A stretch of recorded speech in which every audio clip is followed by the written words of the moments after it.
வணக்கம் நண்பர்களே, mastering power query video சீரீஸ்க்கு உங்களை வரவேற்கிறேன். இது வீடியோ நம்பர் 5. இந்த வீடியோவில் நம்ம பார்க்க போகிறது நியூமெரிக்கல் டிரான்ஸ்ஃபர்மேஷன் ஆப்ஷன்ஸ். பவர் குவெரியில் ஒரு நியூமெரிக்கல் டேட்டாவில் என்னென்ன டிரான்ஸ்ஃபர்மேஷன் ஆப்ஷன்ஸ்லாம் நமக்கு இருக்குது அப்படின்றத இப்போ பார்க்க போகிறோம். நேரத்தை கடத்தாமல் நேராக டேட்டாவை பவர் குவெரியில் லோட் பண்ணிவிட்டு டிரான்ஸ்ஃபர்மேஷன் ஆப்ஷன்ஸ் என்னென்ன இருக்குதுன்னு பார்த்துடலாம். ஸோ எக்ஸல் ஓப்பன் பண்ணிவிட்டேன். பவர் குவெரி எடிட்டரை லான்ச் பண்ணுறதுக்கு டேட்டா டேபுக்கு போகிறேன். டேட்டா டேபில் get data, launch power query editor. So power query எடிட்டரும் லான்ச் ஆகிடுச்சு. இப்போ நியூ சோர்ஸ்க்கு போகிறோம். ஃபைல் போயிட்டு எக்ஸல் ஒர்க் புக், என்னுடைய சாம்பிள் டேட்டாவை சூஸ் பண்ணிக்கிறேன். அதை சூஸ் பண்ண உடனே எந்த ஷீட்டில் இருக்கிற டேட்டா வேணும்னு கேட்குது. என்னோடய ஃபைலில் ஒரு ஷீட் தான் இருக்குது, அந்த ஷீட்டை சூஸ் பண்ணிக்கிறேன். ஓகேன்னு கொடுத்துட்றேன். இப்போ டேட்டாவை லோட் பண்ணிடுது. பட் பார்க்கும் போதே தெரியுது நம்ம டேட்டா வந்து கமா செப்பரேட்டட் வேல்யூ. அது ஆக்சுவலாக எல்லாமே ஒரே காலம்குள்ளே இருக்குது. இதை முதல் டாஸ்க்கு நம்ம இதை இண்டிவிஜுவல் காலம்ஸை பிரிக்கணும். அதை பிரிக்கிறதுக்கு முன்னாடி நம்ம பவர் குவெரி எடிட்டரில் கவனிச்சிங்கன்னா ரைட் சைடில் பாருங்கள், அந்த சேஞ்ச் டைப்பு, அதாவது டேட்டா டைப் டிடக்ஷன், அந்த ஸ்டெப் நடந்துருச்சு. இப்போ அது நடக்கக்கூடாது. ஸோ அந்த சேஞ்ச் டைப் ஸ்டெப்பை டெலீட் பண்ணிடுறேன். இப்போ இதை எப்படி பிரிக்கிறது அப்படின்னு பார்த்தீங்கன்னா, நம்ம அந்த காலமை செலக்ட் பண்ணி வச்சுருக்கோம். ஹோம் டேப்பில் ட்ரான்ஸ்ஃபார்ம் குரூப்பில் ஸ்ப்ளிட் காலம் அப்படின்ற அந்த கேட்டகரிக்கு போயிட்டு பை டீலிமிட்டர். நம்மளோட காலம் எதனால் பிரிக்கப்பட்டிருக்கு அப்படின்னு பார்த்தீங்கன்னா கமாவால் பிரிக்கப்பட்டிருக்கு. அதனால் ஸ்ப்ளிட் காலம் போயிட்டு பை டீலிமிட்டர் அப்படின்ற அந்த ஆப்ஷனை சூஸ் பண்ணுறேன். சூஸ் பண்ணிவிட்டு இப்போ ஆட்டோமேட்டிக்காக பவர் குவெரி எடிட்டர் என்ன பண்ணுதுன்னா கண்டுபிடிச்சிருது நம்மளோட டேட்டாவை பிரிச்சிருக்கிறது கமா தான் அப்படின்னு கண்டுபிடிச்சிருது. அதுவே இல்லை அது கண்டுபிடிக்கல அப்படின்னா நீங்களே கூட ஆப்ஷன்ஸை சூஸ் பண்ணலாம். இதில் இல்லாத கேரக்டராக இருந்தால் நீங்கள் போய் கஸ்டமரில் போய் சூஸ் பண்ணிக்கலாம். சரி, அப்போ அடுத்தது என்ன கேட்குதுன்னா, நான் ஸ்ப்ளிட் பண்ணும்போது ஒவ்வொரு அக்கரன்ஸுக்கும் ஸ்ப்ளிட் பண்ணணுமா, இல்லை ஃபஸ்ட் அக்கரன்ஸா லாஸ்ட் அக்கரன்ஸா அப்படின்றத இந்த சாய்ஸஸ்ஸு. லெஃப்ட் மோஸ்ட்னா ஃபஸ்ட் அக்கரன்ஸ், ரைட் மோஸ்ட்னா லாஸ்ட் அக்கரன்ஸு.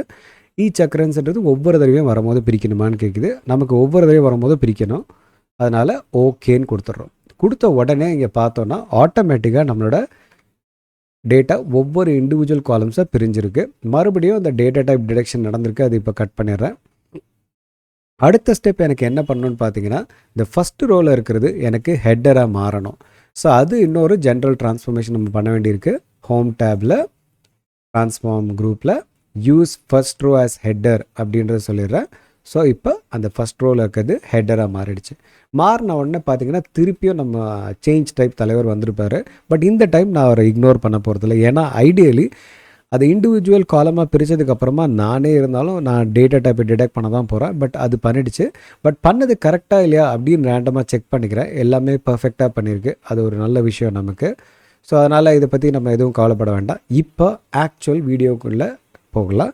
ஆக்சுவல் வீடியோ கண்டென்ட் என்னன்னு பார்த்தோன்னா நியூமெரிக்கல் டிரான்ஸ்ஃபர்மேஷன். கரெக்டுங்களா? அப்படின்னா இந்த நம்பர் நியூமெரிக்கல் காலம்ஸ்க்கான சம்மந்தப்பட்ட டிரான்ஸ்ஃபர்மேஷன் ஸ்டெப். இந்த டிரான்ஸ்ஃபர்மேஷன் சொல்லும் போது என்ன யூஸ் சொல்கிறோம் அப்படின்னா, அது ரிலேட்டடாக க்ளீனிங் ப்ராசஸ் எதாவது இருந்ததுன்னா என்ன பண்ணுறது, க்ளீனிங் கேல்குலேஷன்ஸ் அந்த மாதிரி டாஸ்க்கெல்லாம் எங்கே இருக்குது பவர் குவெரியில் அப்படி பார்த்திங்கன்னா 2 இடத்துல இருக்குது. டிரான்ஸ்ஃபார்ம்ன்ற டேபுக்கு போனீங்கன்னா நம்பர் காலம் அப்படின்னே ஒரு குரூப்பை கொடுத்து நியூமெரிக்கல் காலம் சம்மந்தப்பட்ட ஆப்ரேஷன்ஸ் எல்லாம் நம்ம இங்கேயே பண்ணிக்கலாம். நீங்கள் அக்ரிகேஷன் பண்ணணுமா, அதுக்கு statistics category. Normal arithmetic operation பண்ணணுமா, அதுக்கு ஸ்டாண்டர்டு. ஏதாவது specific to the power of scientific expressions மாதிரி ஏதாவது இருக்கா, அதுக்கு scientific category. Trigonometry related operations trigonometry இருக்குது. ரவுண்டிங்க்கு தனியாக கொடுத்துருக்காங்க. ஈவன் ஆடு சைன் வேல்யூ பார்க்குறது, இதெல்லாம் information category. So transform table இருக்குது. இதே செட் ஆஃப் டூல்ஸு நமக்கு பார்த்திங்கன்னா ஆட் காலம் அப்படின்ற அந்த டேப்லேயும் இருக்கும். ஸோ இங்கே இருக்கிற அந்த டூலை நம்ம எப்போ யூஸ் பண்ணணும், ட்ரான்ஸ்ஃபார்ம் டேபில் இருக்கிறத எப்போ யூஸ் பண்ணணும், இந்த வித்தியாசத்தை நம்ம புரிஞ்சுக்கணும். சப்போஸ் எனக்கு வந்துட்டு ஒரு காலமை செலக்ட் பண்ணி அங்கே ஒரு டிரான்ஸ்ஃபர்மேஷன் பண்ணிவிட்டு அந்த ரிசல்ட்டை அதே காலமில் எனக்கு எடுத்துகிட்டு வரணும். அதாவது இந்த வேல்யூவை ட்ரான்ஸ்ஃபார்ம் பண்ணி எனக்கு அதே காலம்லேயே ப்ரெசென்ட் பண்ணணும், ரிசல்ட்டை அதே காலம்லேயே ப்ரெசென்ட் பண்ணணும்னா நம்ம பண்ண வேண்டியது ட்ரான்ஸ்ஃபார்ம் டேபில் இருக்கிற இந்த டூல்ஸை யூஸ் பண்ணி தான் பண்ணணும். ஸோ எக்ஸ்ட்ராவாக ஒரு காலம் க்ரியேட் ஆகாது. எப்போ ஆட் காலம்க்கு போகணும்னு பார்த்தீங்கன்னா, இருக்கிற இந்த காலமை டிஸ்டர்ப் பண்ண வேண்டாம். இதில் எனக்கு பண்ண வேண்டிய ட்ரான்ஸ்ஃபர்மேஷன்ஸை பண்ணிவிட்டு நீ அதை ரிசல்ட்டை ஒரு புது காலமாக கொடுத்துரு.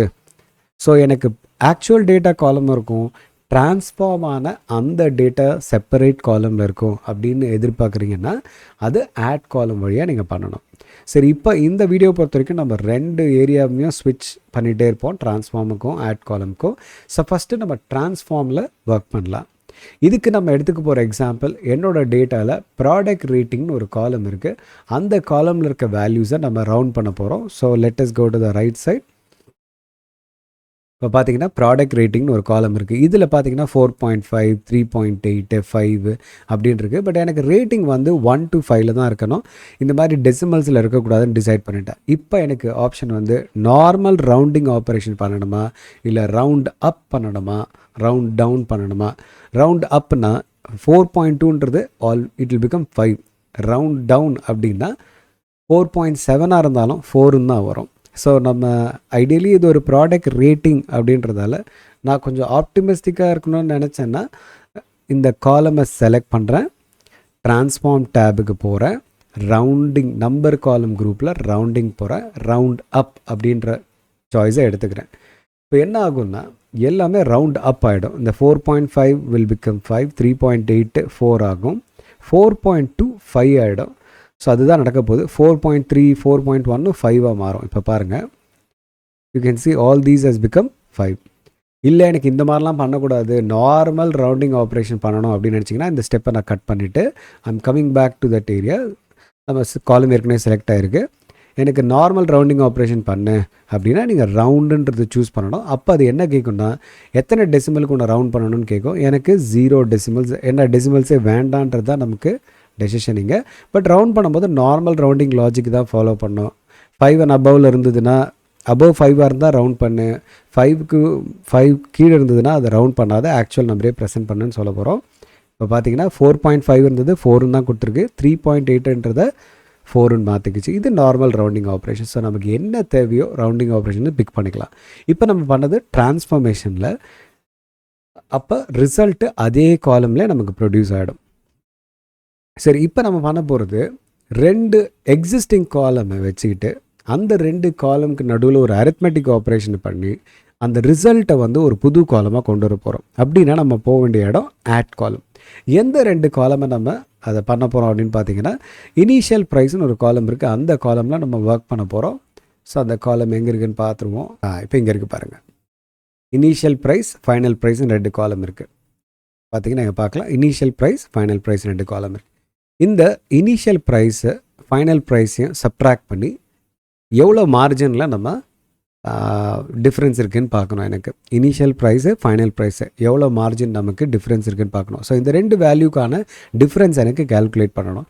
ஸோ எக்ஸிஸ்டிங் 2 காலம்ஸை சப்ட்ராக்ட் பண்ணி ஒரு புது காலம் எனக்கு வரணும். அப்படின்னா நான் என்ன பண்ண போகிறேன், எந்த சீக்வென்ஸில் எனக்கு சப்ட்ராக்ஷன் நடக்கணும், initial price minus final price. So அதனால் இனிஷியல் ப்ரைஸை முதல்ல இனிஷியல் ப்ரைஸை முதல்ல செலக்ட் பண்ணுறேன், அப்புறம் ஷிஃப்ட்டை பிடிச்சிக்கிட்டு ஃபைனல் ப்ரைஸை செலக்ட் பண்ணுறேன். So initial price first, final price next. இப்போ ஆட் காலம் கேட்டகரியில் ஸ்டாண்டர்ட் அதுக்கு போகிறேன், அங்கே போயிட்டு சப்ட்ராக்ட் அப்படின்ற ஆப்ஷனை சூஸ் பண்ணுறேன். இப்போ எனக்கு இருக்கிற காலம் தவிர எக்ஸ்ட்ரா ஒரு காலம் க்ரியேட்டாக இருக்கும். இந்த காலம் எந்த 2 வேல்யூக்கான வித்தியாசம் அப்படின்னு பார்த்தீங்கன்னா, இனிஷியலுக்கும் ஃபைனலுக்கும் உள்ள வித்தியாசம். இதை நம்ம இனிஷியல் ஃபைனலுக்கு பக்கத்தில் வைக்கிறேன். இப்போ நீங்கள் பார்க்கலாம் 180 - 150.75 தான் நம்ம இங்கே பார்க்குறோம். ஸோ இதுக்கு நம்ம என்ன பேர் கொடுக்க போகிறோம்னா மார்ஜின் டிஃப்ரென்ஸ். சரி, இப்போது ரவுண்டிங் ஆப்ரேஷனுக்கு ஒரு எக்ஸாம்பிள் பார்த்தோம், ஸ்டாண்டர்டில் ஒரு எக்ஸாம்பிள் பார்த்தோம். அப்படின்னா இந்த இன்ஃபர்மேஷன் ஒரு ஏரியா இருக்குது, இதோட வேலை என்ன அப்படின்னு பார்க்கலாம். இது பார்த்திங்கன்னா இது ரெகுலர் யூசேஜில் வராது, கான்டெக்ஸ்டுவல் பேசிஸ் தான் சொல்ல முடியும். எக்ஸாம்பிள் வந்துட்டு எனக்கு நான் இப்போ வச்சுருக்கிற வேல்யூவில் எத்தனை வேல்யூ ஆட் நம்பர், எத்தனை வேல்யூ ஈவன் நம்பர்னு பார்க்கணும், எத்தனை வேல்யூவில் நெகட்டிவ் சைன் இருக்குது, எத்தனை வேல்யூ நெகட்டிவ் சைன் இல்லை அப்படின்றத பார்க்கணும். அப்போ நான் இந்த ஆப்ஷனை யூஸ் பண்ணலாம். ஃபார் எக்ஸாம்பிள் நான் இந்த காலம் செலக்ட் பண்ணுறேன், இனிஷியல் ப்ரைஸ் காலமே செலக்ட் பண்ணிவிட்டு ஆட் காலம் கேட்டகரியில் போயிட்டு இன்ஃபர்மேஷன் இஸ் ஈவன் அப்படின்னு கிளிக் பண்ணுறேன். இப்போ பார்த்தீங்கன்னா கடைசியில் ஒரு காலம் வந்திருக்கும். இதை நான் ட்ராக் பண்ணிவிட்டு I am putting it just next to the initial price. இப்போ பார்த்தீங்கன்னா இனிஷியல் ப்ரைஸ் பக்கத்தில் ட்ராப் பண்ணலாம். சாரி, இப்போ ட்ராப் பண்ணியிருக்கேன் பாருங்கள்.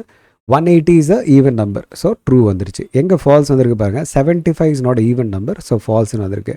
ஸோ இது வந்து இந்த பேக்கேஜிங் டிவிஷன் அந்த மாதிரி இருந்தது. எனக்கு செட் ஆஃப் ஈவன் நம்பர்ஸில் தான் என் பேக்கேஜில் போகும், செட் ஆஃப் ஆட் நம்பர்ஸ் உட்காராது. ஸோ எத்தனை அந்த மாதிரி நான் ஃபிட் அன்ஃபிட் பேக்கேஜிங் நம்பர்ஸ் இருக்குது, அது தனியாக எடுக்கணும், எனக்கு அதை தனியாக கொண்டு வந்து எனக்கு ஒரு ரிப்போர்ட்டாக ப்ரெசென்ட் பண்ணணும். அந்த மாதிரி கேசஸில் இந்த இஸ் ஈவன் இஸ் ஆடு இதை யூஸ் பண்ணி நம்ம அந்த ரிப்போர்ட்டை செப்பரேட்டாக நம்மளால் ப்ரொடியூஸ் பண்ண முடியும். அதுக்கு தான் இந்த ஆப்ஷன் யூஸ் பண்ணிக்கலாம்.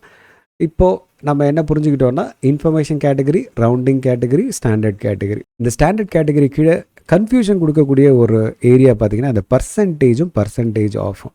இந்த கிளாரிட்டி நான் உங்களுக்கு கொடுத்துட்றேன். பர்சன்டேஜுக்கும் ஆஃப்க்கும் என்ன வித்தியாசம் பார்த்தீங்கன்னா, ஃபார் எக்ஸாம்பிள் இந்த இனிஷியல் ப்ரைஸ் வந்துட்டு என்னோடய ப்ராடக்டோட ப்ரைஸஸ், இந்த ப்ரைஸ் எல்லாத்தையுமே ஒரு 5% இன்க்ரிமெண்ட் பண்ணணும்னு நினைக்கிறேன். அந்த 5% இன்க்ரிமெண்ட்டை நான் ஒரு புது காலமாக கொண்டு வரணும். அதுக்கு ரிவைஸ்டு ப்ரைஸ்ன்னு கொடுக்க போகிறேன். அப்போ நான் ஆட் காலமில் ஸ்டாண்டர்டுக்கு போயிட்டு பர்சன்டேஜ் அப்படின்னு சூஸ் பண்ணுறேன். இனிஷியல் ப்ரைஸ் செலக்ட் பண்ணிவிட்டு ஆட் காலமில் ஸ்டாண்டர்டில் பர்சன்டேஜ் அப்படின்றத சூஸ் பண்ணுறேன். பர்சன்டேஜை சூஸ் பண்ண உடனே இந்த மாதிரி ஒரு பாக்ஸ் வரும். இப்போ என்ன கேட்குதுன்னா, இந்த ஒவ்வொரு வேல்யூலையும் எவ்வளோ பர்சன்டேஜ் அப்ளை பண்ணணும்னு நினைக்கிறேன்னு கேட்குது. நான் இப்போ இங்கே 5ன்னு கொடுத்தேன்னா டைரெக்டாக அந்த 5% வேல்யூ என்னவோ அதுதான் வந்துட்டு எனக்கு புது காலம் வரும். பட் எனக்கு 5% இன்க்ரிமெண்ட்டான அந்த வேல்யூ வரணும். அப்படின்னா 105%. கரெக்டுங்களா? இப்போ 105% வந்து ஒவ்வொரு வேல்யூலையும் 105% கேல்குலேட் ஆகிட்டு அது ஒரு புது காலமாக எனக்கு வரும். இப்போ நான் ஓகே கொடுக்குறேன். இப்போ எனக்கு லாஸ்ட்டில் பார்த்தீங்கன்னா அந்த 105% கேல்குலேட் ஆன அந்த ப்ரைஸ் எனக்கு வந்திருக்கு. ஸோ இதை நான் இப்போது ரிவைஸ்டு ப்ரைஸ், இப்போ பார்த்தீங்கன்னா இது இந்த 180 தான் ஆக்சுவல் ப்ரைஸு. நம்ம 5% இன்க்ரிமெண்ட் பண்ணதால் 189 வந்திருக்கு. அப்போ பர்சன்ட் ஆஃப் அப்படின்னா என்னன்னு தெரிஞ்சுக்கணுன்னா, இப்போ இந்த 189 வந்து எவ்வளோ பர்சன்டேஜ்? 105% ஆஃப் 180. அப்போ எனக்கு அது 105%ன்னு எப்படி கண்டுபிடிக்கிறேன்? சப்போஸ் எனக்கு இந்த 2 வேல்யூ தான் இருக்குது, பட் இந்த 189 எவ்வளோ பர்சன்டேஜ் ஆஃப் 180ன்னு எனக்கு தெரியாது அப்படின்னா, அப்போ இந்த பர்சன்ட் ஆஃப் அப்படின்றத நம்ம யூஸ் பண்ணலாம். ஸோ இந்த ரிவைஸ்டு ப்ரைஸை செலக்ட் பண்ணிக்கிறேன், ஸ்டாண்டர்டுக்கு போகிறேன், பர்சன்ட் ஆஃப் அப்படின்றத கிளிக் பண்ணுறேன். இப்போ எனக்கு கேட்குது எந்த வேல்யூ அகேன்ஸ்டாக செக் பண்ணணும்னு நினைக்கிறேன்னு. இருக்கிற வேல்யூஸில் எனக்கு செக் பண்ணணும். அப்படின்னா எந்த காலமில் இருக்க வேல்யூஸை இனிஷியல் ப்ரைஸ் காலமில் இருக்க வேல்யூ வச்சு செக் பண்ணு அப்படின்னு கொடுக்குறேன். இப்போ கடைசியாக பார்த்தீங்கன்னா எனக்கு 105 வந்திருக்கு பாருங்கள். ஸோ இந்த 189 இஸ் 105% ஆஃப் 180. இது எப்போ யூஸ் ஆகும்னா, சப்போஸ் நம்மக்கிட்ட டிஸ்கவுண்ட் வேல்யூ இருக்குது, ஆர்டர் வேல்யூ இருக்குது, பட் டிஸ்கவுண்ட் பர்சன்டேஜ் இல்லை. ஸோ அப்போ நம்ம என்ன பண்ணலாம், டிஸ்கவுண்ட் வேல்யூவை செலக்ட் பண்ணிவிட்டு percent of the original order value போட்டிங்க அப்படின்னா எவ்வளோ பர்சன்டேஜ் டிஸ்கவுண்ட் கொடுத்துருக்காங்க அப்படின்றத நீங்கள் கண்டுபிடிக்கலாம். அதுதான் அந்த பர்சன்டேஜுக்கும் பர்சன்ட் ஆஃபுக்கும் உள்ள வித்தியாசம். சரி, நம்ம வீடியோவை முடிக்கிறதுக்கு முன்னாடி இந்த லாஸ்ட் கேட்டகரி, இப்போ பார்த்தீங்கன்னா இந்த ஸ்டாட்டிஸ்டிக்ஸ்ன்ற ஒன்று எப்போ வந்து கிரேட் அவுட்டாக இருக்கும்னு பார்த்தீங்கன்னா, ஆட் காலமில் அது கிரேட் அவுட்டாக இருக்கும், உங்களால் ஆக்சஸ் பண்ண முடியாது. பட் அதே வந்து டிரான்ஸ்ஃபார்முக்கு போகும்போது அதை ஆக்சஸ் பண்ண முடியும். இந்த ஸ்டாட்டிஸ்டிக்ஸ் கேட்டகரி கீழே இருக்கிறது பார்த்தீங்கன்னா, இது ஏதாவது ஒன்று சூஸ் பண்ணோன்னா அந்த ஆப்ரேஷன் நம்ம செலக்ட் பண்ண காலமில் நடந்து அதோட ரிசல்ட்டு ஒரு சிங்கிள் வேல்யூவாக வரும்.